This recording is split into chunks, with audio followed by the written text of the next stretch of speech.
We've debated finances and transit. Now to the issue of leadership. Same drill. Each candidate has 1 minute to state their positions, and by random selection, David Soknacki starts off. Thank you, Gord. When Toronto votes this year, the question will be, who's best to replace Rob Ford? But we need more than a new name in the mayor's office. We need new thinking and better government. I believe in nonpartisan consensus building at City Hall. That's how I served as David Miller's first budget chief, even though we disagreed on some issues. I'm running to build bridges between left and right, among Conservatives, Liberals, New Democrats and Greens, between downtown and the suburbs. That's how to lead Toronto. Those on the right have no monopoly on wanting to save tax dollars, and those on the left have no monopoly on compassion or wanting to provide the best opportunity for newcomers. Let me be clear. I'm not running to be mayor of this city to push people around. I will limit the mayor's powers and broaden the executive so no part of Toronto is shut out of the decision-making. The politics of intimidation and division have no place in my Toronto. It's time for all of us to wake up from the nightmare and embrace a brighter day together. I'm ready to lead the way. David, thank you. The issue is leadership. Next to speak, Karen Stintz. Thank you, Gord. This is an election about what's best for tomorrow. As a mom with 2 kids, and 10 years on council, I've learned a lot about our city. I've learned a lot about what makes it great, but I've also learned what we can do to fix it. And I've used that experience as chair of the TTC. During that time, we not only put plans in place, we put shovels in the ground. And I want to build on that success, keep building. As mayor, as I mentioned, there are 3 principles that will guide my decision-making. Is it good for the economy? Is it good for neighborhoods? Will it improve customer service and be fiscally responsible? Those are the principles that I will bring to City Hall. And when I look at what I fought for at City Hall, my experiences on council and navigating this city as a mother, the needs are clear. We need a mayor who's going to be fiscally responsible, tackle congestion, and keep our neighborhoods safe. As your mayor, I will fight on your behalf to build a better Toronto. The issue is leadership. Next to speak, John Tory. Thank you, Gord. I'm running to be the mayor of a city I love to build a more livable, affordable, and functional Toronto. I am the only candidate who can take the city not left and not right, but forward. My entire business and volunteer life, whether it was as the head of the United Way campaign or as a CEO, has been about building teams, setting direction, and achieving goals. You won't see me lean back and relax and say, well, we can get around to building relief lines on the subway, the Yonge Street relief line, eventually sometime off into the future. Not when people are getting into jam trains or can't get in to jam trains on the subway or buses each and every day. You won't see me sit back and complacently declare that Toronto is booming, not when we have an unemployment rate of 10% and a youth unemployment rate of 18%. Both are significantly above the national average, and both are unacceptable. I will unite the City Council. I will work with other governments and business and Labour and others to attract jobs and investment, to get things done so that Toronto remains the great city we love and has a mayor it can be proud of. Next to speak on the issue of leadership, Rob Ford. Thanks, Gord. I'm the only candidate that has a proven track record of success, watching every dollar that goes out of City Hall. I said I was going to stop the gravy train 4 years ago, and I have. I'm the only one to keep taxes lower than any North American city of our size. You know where I stand. You know I don't flip-flop. Billy Bishop Airport, I support the expansion of the runway. The Gardiner Expressway, I want to keep that up, and we have to maintain it. Contracting out garbage east of Yonge Street, we must do. We must build subways, and we must create jobs. We've created 57,000 jobs in the last 3 years. Our city is booming. I said I was going to do it. I have done it. I have a track record of getting rid of the car tax. I said we're going to find efficiencies, and we have a union deal that everyone said you can't get done. You can't get through. I have done what everyone else is saying you're going to do. I have already done it. Thank you, Rob. Final candidate to speak on the issue of leadership, Olivia Chow. It's time to take down the circus tent at City Hall. Rob Ford has made Toronto an international embarrassment.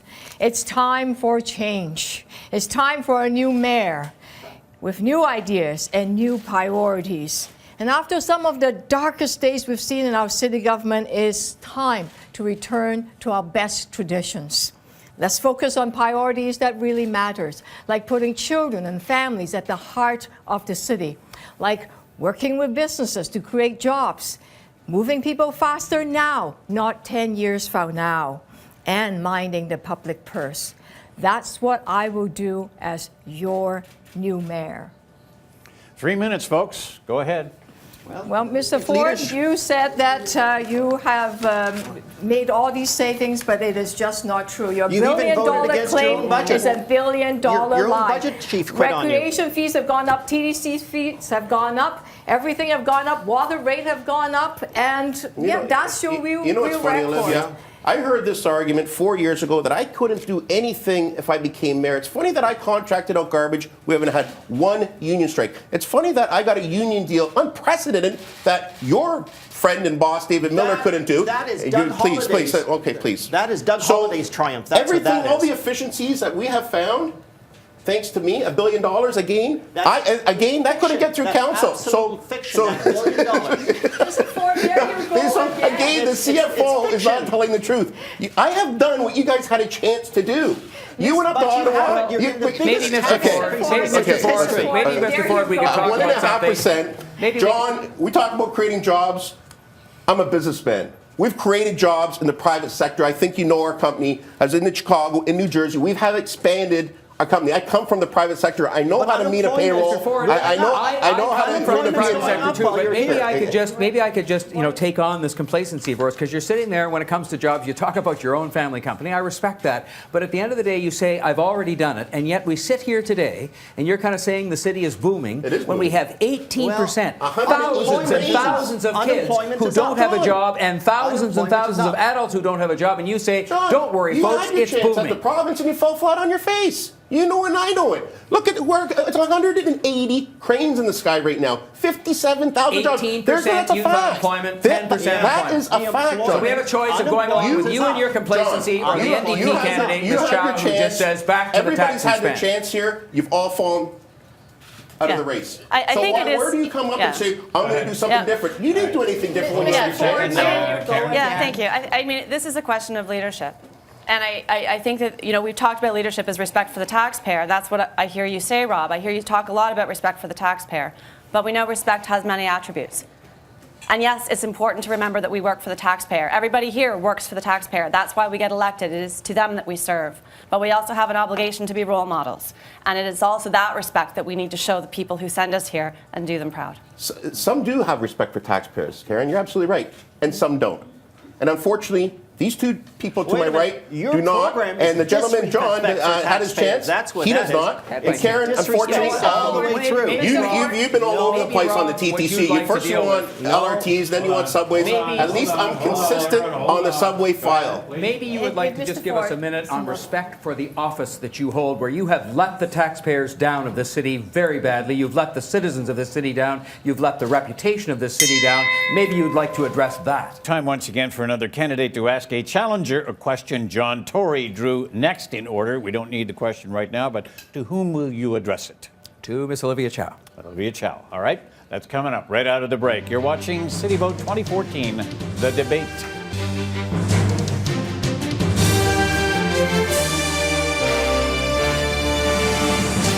Back to the questioning. John Tory has a question for Olivia Chow. 2 minutes for this segment. John. Well, Mr. Chair, I want to ask about garbage pickup. I'm very clear on where I am on this. We have privatized, contracted out the garbage pickup service on the west end of the city, and it is saving millions of dollars every year. And not only that, it is providing people with better service. And that's measured by the city's own employees who look at the number of complaints and the number of responses they get from people. If we were to do the same thing on the east part of the city, we would save further, more millions of dollars, and we would give people in the east part of the city the benefit of the same improved service that exists today in the west end of the city. Are you in favor or opposed to going to the east end of the city and getting those benefits, getting those savings for taxpayers, and getting that improved service for taxpayers? Yes or no? Well, I'm going to leave the contract as it is. I believe in competition. I believe that having the public versus the private. Have them compete with each other right on Yonge Street. And let's see who can deliver better service in a longer time, okay? And who can deal with the finance Well, properly. how long would it take? I mean, at the end of the day, we allow know me we're to saving finish. $11 Well, million but every that's year only on in the west short side of the term. city and better service. So how long is he wait? I think 5 it's years, important. 10 years? I think That's it's $100 million. important. Well, no, I think it's important for the competition to take place. I don't want to sell hydro, for example, because Ms. Stintz What does that want have to do with garbage Well, pickup? because you can't just let private sector run their business, okay? I don't really need to take any lessons from you because we're not on the golf course right now. I don't need to take any lessons from you. But hang on a second, Mr. Can't you Can just fess up to the fact you're the NDP candidate for mayor? And of course, you wouldn't possibly think of benefiting the taxpayers to the Mr. tune Tory. of $11 million or more per year. It's Mr. actually more in the Tory, east allow me to every year and better Mr. service because Tory. you're hidebound to your union friends. And that's the difference between you and me. You know, I would this get kind- those savings there's no and place get for that this better kind of service. You partisan wouldn't. attack. I am. Okay, this segment is over. Back to our special panel now. The next question comes from the Toronto Star's Royson James. Royson. Yes, and the question is for Olivia Chow. Olivia, you're on the left of the political spectrum and your opponents are all on the right. So which of your 4 opponents would do the most harm to Toronto as mayor? Thank you for that question, Royson. You know, municipal politics, you and I both know that, is that we work together. We work together as a team. Yes, I am a New Democrat. My late husband led the party. But on my team, I have conservative as a campaign manager. I have liberals. I've always worked with everyone working together to get things done. You've seen it happen. And my worry is that Mr. Ford needs to go. So I'm most worried because we've had it with the scandals and the lack of truth. So my answer to you is Mr. Rob Ford. But having said that, you do know that I work together with everyone. And I have something to prove. I have the proven track record. Whether under Mel Lastman's as the Budget Committee and Children and Youth Advocate, we've delivered good service for children. And even before I got into Metro Council, City Council, I made 911 service speaking 140 languages so that people across Toronto, our wonderful city, can be served. And that's my track record. So my worry most is Mr. Ford because he has become an international embarrassment. That's my real concern because he is really not a good role model for my grandchildren or your kids. We're back with the candidate interaction segment. Rob Ford has a question for David Soknacki. David, everybody knows you're David Miller's budget chief. In the first term, yes. You increase spending more than any budget chief ever has. How can people trust you with their hard-earned tax dollars when you started David Miller's mess and Shelley Carroll continued on with that disaster? Well, let's start first of all, Rob, and say yes, I'm proud of the budgets, the 3 budgets that I delivered with David Miller's budget chair. But I'll tell you, that's the difference between the top line and the bottom line. Our bottom line was 3%, but that top line was money for transit from the provincial government. That money was from federal government for infrastructure. That money was for the provincial government for things like public health nurses that you voted against. So yes, because we didn't have sustainable funding for it. Yes, if you want to get rid of public health nurses, if you want to get rid of the money for transit, if you want to get rid of the money from infrastructure, yes, that's what you can do. You can cut that. David, but what we did is that we accepted that money and said, yes, it's absolutely critical. I'll tell you where, no, let me finish the question. Let me tell you where the growth is. The growth has been in TTC. The growth has been in the police service. The growth has not been in all of the management, all of the administration. The only areas of growth were 3: TTC, police, and public health. Okay, David, why didn't you contract out garbage when you had a chance when you were budget chief? Why did you wait for Rob Ford to come along and contract out garbage west of Yonge, and now I'm going to do it east of Yonge? You had an opportunity to contract it out, and you didn't. Oh, actually, good question, Rob, because I can show you the bruises. Because I was there, and I moved to contract out cleaning services and police services. No, I didn't say cleaning. Contracting out garbage like I have done, and we're saving $80 million a year, $11 million every year for the next 7 years. I have done that, and we're going to do it in the next term. Why didn't you do that? And Rob, what we did is what I Like did. garbage strikes. Well, that was Doug Holliday. That was Doug Holliday's triumph. What does Doug Holliday have to do with anything? He was the negotiator, not you, Rob. All right, time for our final one-on-one. Karen Stintz wants to grill John Tory. Again, 2 minutes, Karen. Thank you, Gord. John, it's about transit and congestion and how we're going to pay to build the transit network that we both want to see. I've been clear in what the revenue tools that I would support for building transit, and I want to hear from you. I know you have a transit plan that you say is coming, but I also know that as chair of Civic Action, you advocated for about $34 billion worth of transit taxes that included a commercial parking levy, a vehicle registration fee, a utility bill levy, an employer payroll tax, and there's more. And but what I'm not entirely clear on is, mayoral candidate, would you support taxes to build transit? Yes or no? Well, let's start with the facts. First of all, I've never advocated for a single revenue tool of any of the ones you mentioned as head of Civic Action. I simply took the position as the head of that organization that we had to spell out how we were going to pay for transit. Okay. Secondly, I will say that we're 3 weeks into a campaign that's going to last 9 months. Sooner than later, I will come forward with a comprehensive financial plan for the city that spells out exactly how we're going to pay for transit and everything else in the city. But let me just talk about your so-called solution that you talked about a moment ago. Sure. Because that's the problem sometimes Although when you're I was actually asking you about your position, though, John, because you're running for mayor, and you did asked me a advocate. question, and I'm trying to answer it. Yeah. And that's the problem when you come forward with these things, perhaps in haste. You started off saying you were going to sell 10% of Toronto Hydro. This week, we saw that you moved to selling 50% of Toronto Hydro. John, and let me just tell the viewers this is my question that for Toronto you. Hydro, in case they didn't know, Toronto Hydro gives the taxpayers and the citizens of this city $40 million plus in dividends every year. So then you're agreeing with me that we should do that? Because this is my question of you. I'm saying that you came out in a very hasty manner and said you were going to sell that off, which I would not do. Okay, but I didn't ask you about that. I would not sell Toronto Hydro. I asked you if you would support taxes to build transit, yes or no? And I'm not sure the viewers have a clear answer on that one. Well, so the could you bottom help line me? is that money that comes in from taxpayers is used to pay for transit, no matter which taxpayers it comes from, federal, provincial, or municipal. I will have a complete plan as to how that transit will be paid for. But I think it's really important that we not fire sell assets and make hasty promises to do that when it's going to cost us huge amounts of money. Expert panel, City News political specialist Cynthia Mulligan with the final question of the night. Cynthia.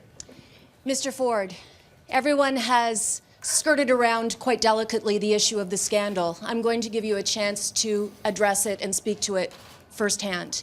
You have admitted to smoking crack cocaine. There is a police investigation underway into you as we speak. You have said in the past you're not perfect, but people do expect a lot from the chief magistrate. How can voters trust good judgment in you going forward for the next 4 years, and can you address this scandal head on? Cynthia, people have heard the story. It's rewind, rewind, rewind. People know my track record.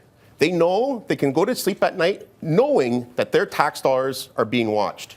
You can carry on about someone's personal life, and I'm the first one to say I'm not perfect. Maybe these people are, and everyone else says, I have a proven track record of success watching taxpayers' money. That's what I was elected to do, Cynthia. I have saved $1 billion. You followed me around for 14 years. They said I couldn't get it done. I have done it. I will do it with the new council. You know there's going to be new councillors. Why don't you come April 17th at the Toronto Congress Centre, 650 Dixon Road, and see our kickoff, and see who supports me and who doesn't. That will answer your question. Let them answer that question for you. So I've answered the question. I'm not going to get personal, but I'm going to talk about my record of achievements. And my record of achievements, I have a proven track record, and it speaks for itself loud and clear. Thank you.